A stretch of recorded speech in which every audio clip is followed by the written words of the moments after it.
नमस्कार, स्वागत है आपका जीबीसी अपडेट के हिमाचल बुलेटिन में। मैं हूं आपके साथ रीना सहोता। आइए रुक करते हैं हिमाचल की खास बड़ी खबरों पर। सबसे पहले सुर्खियां। बंद स्कूलों के खाली बिल्डिंग्स भरेंगे सरकार का खजाना, पंचायतों व विभागों को सौंपे जाएंगे। क्यों लिया गया ये फैसला? हिमाचल को ग्रीन स्टेट बनाने के प्रयास तेज, 41 नए चार्जिंग स्टेशन लगाएगी सरकार। लाहौल स्पीति किन्नौर में लोग घरों में हुए कैद, 90 से ज्यादा सड़कें बंद, जरूरी सामान की किल्लत। बर्फबारी से पर्यटन को लगे पंख, शिमला मनाली में उमड़े सैलानी। आपस में मेल नहीं खा रहे ठेकेदार और जल शक्ति विभाग अधिकारियों के बयान।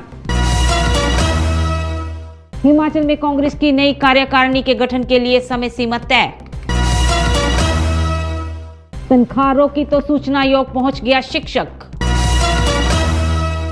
हिमाचल में फिर से बर्फबारी, बारिश के आसार, 9 स्थानों का न्यूनतम पारा, जानिए पूर्वानुमान। अब खबरें विस्तार से।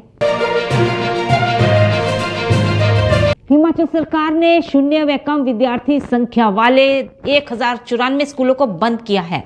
अब इन स्कूलों के खाली भवन पंचायतों व अन्य विभागों का आसरा बनने लगे हैं। इससे जो सरकारी कार्यालय निजी भवनों में चल रहे हैं उनका किराया बचेगा और राजस्व की बचत होगी। शिक्षा विभाग के अनुसार 1094 स्कूल बंद किए गए, उनमें से 47 के पास अपने भवन नहीं थे। इसके अतिरिक्त 742 स्कूल भवन अभी विभाग के पास हैं। बंद किए गए 222 स्कूलों के भवन पंचायतों को दिए गए हैं, यानी इसमें पंचायत कार्यालय या अन्य गतिविधियां चल रही हैं, जबकि 70 आंगनबाड़ी केंद्रों को दिए गए। 5 महिला मंडल और 8 अन्य विभागों को मिले। अन्य खाली भवनों को भी विभागों को दिया जाएगा या इनका उपयोग लाइब्रेरी, खेल परिसर व जिम आदि के लिए किया जा सकेगा। इसके लिए सभी विभागों को पत्र भी लिखा गया है। स्कूलों में भूमि व भवनों का स्वामित्व शिक्षा विभाग का ही रहेगा। हिमाचल प्रदेश के ग्रीन कॉरिडोर में सरकार ने 41 और इलेक्ट्रिकल व्हीकल चार्जिंग स्टेशन लगाने की स्वीकृति दे दी है। हिमाचल प्रदेश को ग्रीन स्टेट बनाने के लिए सरकार जो प्रयास कर रही है, उसके लिए सरकार ने एक हाई पावर कमेटी बनाई है। मुख्यमंत्री की अध्यक्षता में हाल ही में हाई पावर कमेटी की बैठक में फैसला लिया गया है कि ग्रीन कॉरिडोर में अधिक से अधिक संख्या में इलेक्ट्रिकल व्हीकल चार्जिंग स्टेशन बनाए जाएंगे। अभी तक 23 स्टेशन बना दिए गए हैं, लेकिन इस साल 41 और स्टेशन बनाए जाएंगे।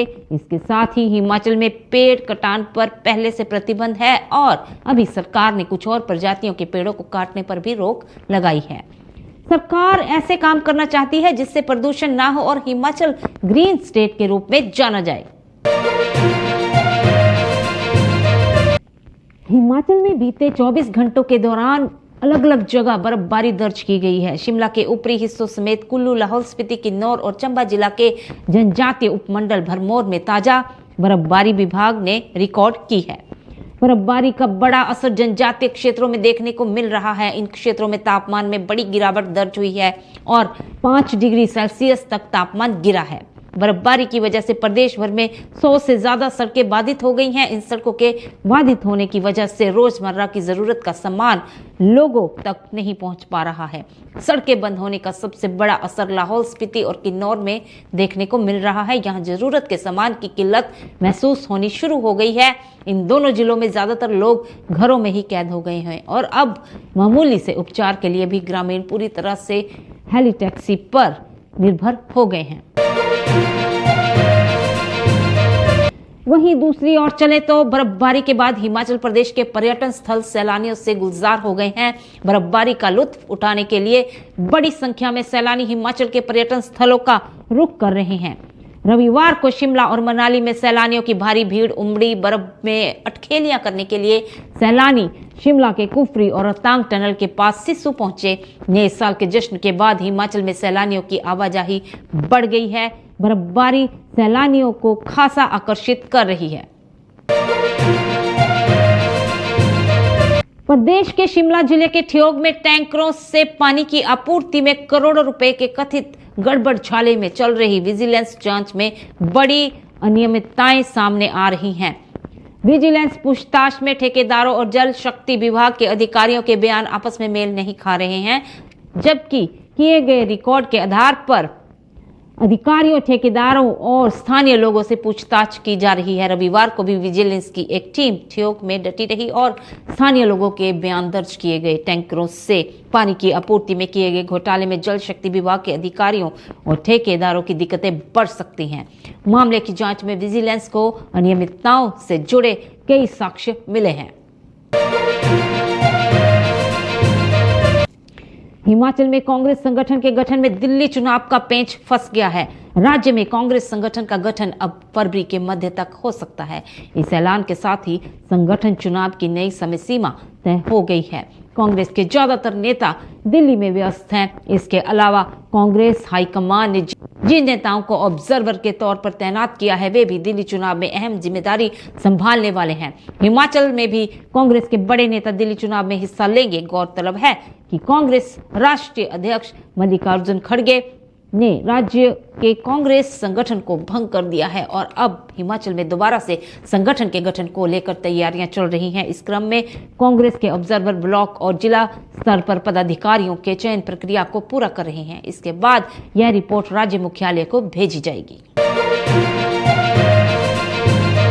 हिमाचल प्रदेश के राज्य सूचना आयोग ने एक मामले में दोनों पक्षों को सुनने के बाद आयोग ने स्कूल को आदेश दिए हैं कि वह आरटीआई आवेदन के लिए बिंदुओं पर 1 सप्ताह के भीतर जानकारी दें। एक शिक्षक का वेतन रोका गया तो उसने पहले संबंधित अधिकारी से इसकी जानकारी मांगी, फिर उपनिदेशक के पास अपील की और यहाँ भी सूचना नहीं मिली तो वह आयोग पहुंच गया। राज्य मुख्य सूचना आयुक्त RD धीमान ने इस मामले की सुनवाई की। आयोग ने कहा कि शिक्षक को स्कूल के पास मौजूद रिकॉर्ड तक पहुंचने की अनुमति दी जाए जो उसके अनुरोधों के लिए प्रासंगिक है। वहीं प्रदीप पादी ने आयोग को स्पष्ट किया है कि आरटीआई अधिनियम का उपयोग स्कूल प्रशासन पर दबाव बनाने के लिए नहीं किया जा सकता है और वेतन या रोजगार संबंधित शिकायतों को उचित चैनलों के माध्यम से संबोधित करना चाहिए। चलिए मौसम की ओर चलते हैं तो हिमाचल प्रदेश में 14 जनवरी की रात से एक नया पश्चिमी विक्षोभ सक्रिय होने की संभावना है। इसके प्रभाव से राज्य में फिर बारिश बर्फबारी का पूर्वानुमान है। मौसम विज्ञान केंद्र शिमला के अनुसार 16 से 19 जनवरी तक मध्य व उच्च पर्वतीय क्षेत्रों में कुछ स्थानों पर बारिश बर्फबारी के आसार हैं। निचले पर्वतीय मैदानी क्षेत्रों में कुछ स्थानों पर हल्की से मध्यम बारिश की संभावना है। वहीं बीते दिन हुई बर्फबारी के चलते कई क्षेत्रों में शीतलहर बढ़ गई है। सोमवार सुबह ऊपरी शिमला के लिए फिसलन की वजह से वाहन चालकों को परेशानी हुई। 15 जनवरी तक पूरे प्रदेश में मौसम साफ बना रहने का पूर्वानुमान है। हिमाचल अपडेट्स में आज के लिए बस इतना ही। जुड़े रहें हिमाचल की ताजा तरीन खबरों के लिए GBC अपडेट के साथ। तब तक के लिए जय हिमाचल, जय भारत।